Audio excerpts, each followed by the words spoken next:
welcome again to the Ref Show. Has the colour yellow gone out of fashion, or are referees simply in the Christmas spirit? Or even an alternative view, after an all-time low of yellow cards this season in the Premier League, should there have actually been fewer? That's going to be one argument on the show this week.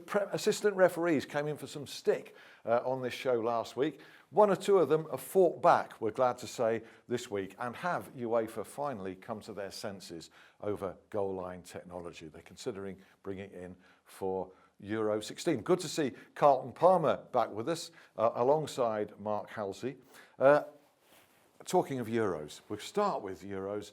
As we speak, selection process now. Is it going to be Mark Clattenburg? Is it going to be Martin Atkinson? You may know, actually, while you're watching this show, what's been decided, because the Monday night game that Mark Clattenburg, we're talking before that, Leicester-Chelsea. Martin Atkinson would have wanted a good performance last weekend. Untimely though it was a poor performance, we reckoned.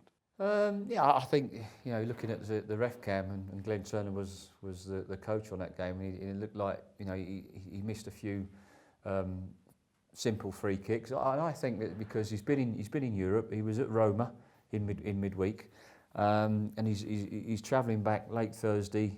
He's got Friday to recover, and he's up early. He's travelling early Friday night for an early morning kickoff at Norwich on Saturday morning. On Saturday, so I mean, Carlton's been in that situation.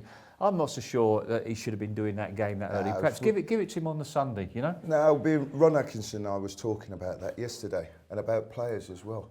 We're talking about, rotating players in October. And the same for referees. I'm not being funny with you. If you can't play 3 games a week and a referee can't do that, it's crazy.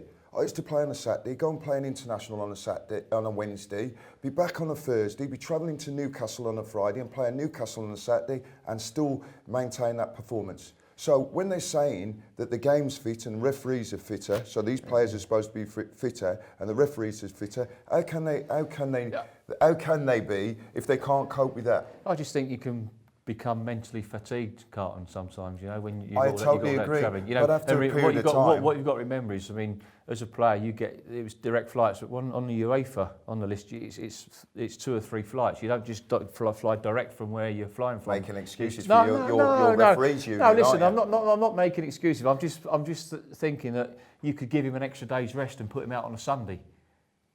Just give the referee a little bit more time to recover from the game. The travelling, you do get jet lagged, you do get mentally fatigued and mentally tired. And I just think he has done a lot of games this that's season. right. And then it was in the Euros as well, qualifiers. So it's not. We'll call that a draw. The game was a draw as well. Norwich won, Everton won. So we'll square that off there. Glenn Turner on RefCam, you mentioned, was quite scathing actually of Martin Atkinson. He said he ignored cautions all over the place in that game. That was his verdict anyway, and you've given yours. Talking Euros, UEFA finally are talking seriously about bringing Goalline Technology into the Euro 16 tournament. Goodness me, what's taken them so long, Carlton, eh? Well, I've got to be honest with you. I think it's got to come in because of the money that's now involved in the game. But I've got to be honest with you now. I was speaking to Ron yesterday. When I get back, me and Ron go through everything. When you look at things, referees over the course of my career, I can honestly say that on one hand, I would say that the referees intervened and maybe cost us the game, right? On one hand. That's in a career of over 27 years, right? So the referee decisions, first and foremost, before you start blaming the referee, look at your team, look at the way your team's played, and look at the way your team's performed, right? By and large, over the course of a season, the referee's decisions that go against you will even themselves out. I mean, you were talking about Sheffield United, we were just talking about the guy who should have been sent off. We'll come to that in the second part of the Ref Show. League One controversy, yeah, we will. Can we get on to assistant referees? Because, I mean, it's a refreshing view from Carlton. Assistant referees this season, according to Glenn Turner again, we're grateful for his research, he identified 40-odd major incident errors by officials this season. A third of them, which is a very high stat, by the guys running the line.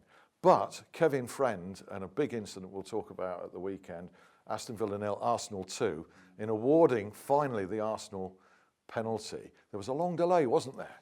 a long delay. Absolutely. I mean, at the end of the day, the right decision was made.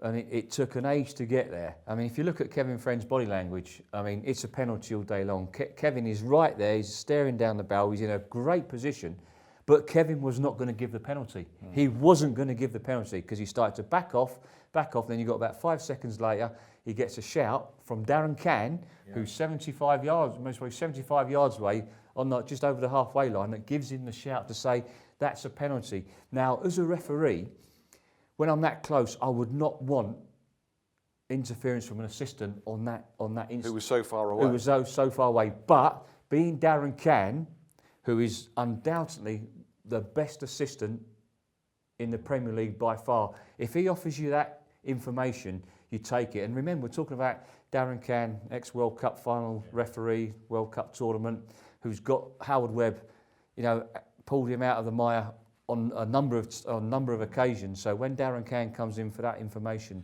you normally take it. But as a referee, Kevin's got to look at himself and thinking, why have I not recognised that as a foul and as a penalty? Because he's right there, and it was just poor recognition on Kevin's part. Overall, great work from Darren Cann. That's good line in there.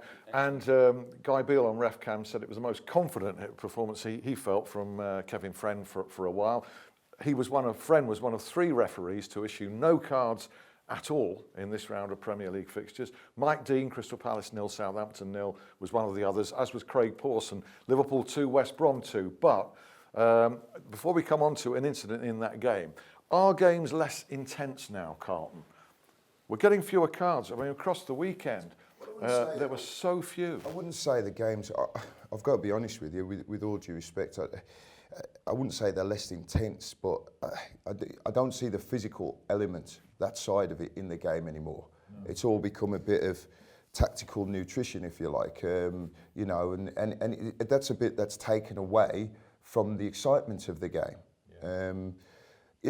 Tackling has always been part of the game. The physical side's always been part of the game, and the referees have to make a decision, especially early on in the games, whether they need to caution, So, people are going to miss time tackles, a shirt pull here and there.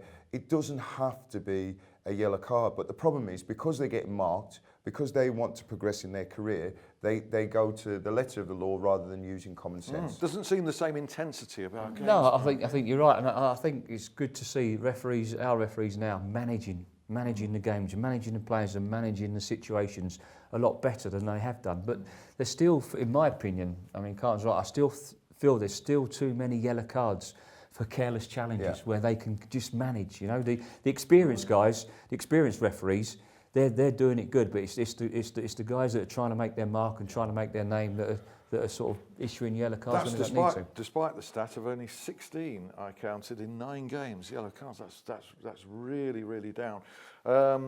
Liverpool West Brom. Craig Pawson was in charge of this one.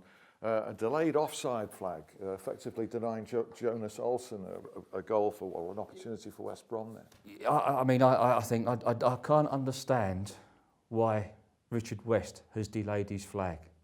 We got the excuse come out, so he was waiting to see who headed the ball. Yeah. Well, it doesn't matter who headed the ball.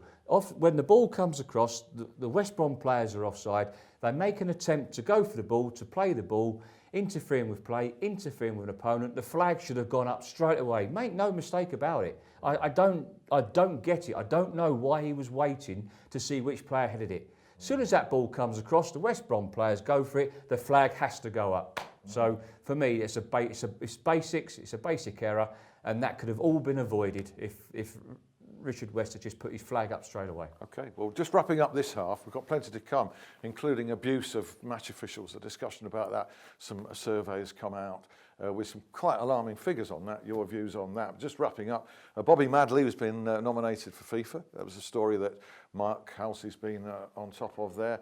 Manchester City 2, Swansea 1, disallowed goal for Swansea that I thought was a good goal, I have to say. Okay, well done Graham Scott on a rare Premier League outing. Sunderland 0, Watford 1, not involved in anything that affected the result. And compliments to Roger East for his handling of Spurs Newcastle, and Anthony Taylor, just finally in this part, Bournemouth's great victory over Manchester United, your ref cam game. Yeah, it was good to see. I mean, it was a blustery day. I mean, sometimes these, as Carlton knows, when you're playing in those, the ball can be swirling all over the place, and you know, you want a referee that's not too fussy and blowing up for silly little pushes, silly little infringements here and there. I thought it was a great spectacle. I thought he managed the game, managed the players, wasn't too fussy, and it led to an entertaining game, and that's what you want to see from our referees. That's what the Premier League is all about. Well, we've had an entertaining first half here. We managed to keep him quiet largely. Not too long. Mr. Palmer will dominate part 2 of the Ref Show. We've got some great talking points on there, including that League One game between Sheffield United and Coventry. Join us for all of that.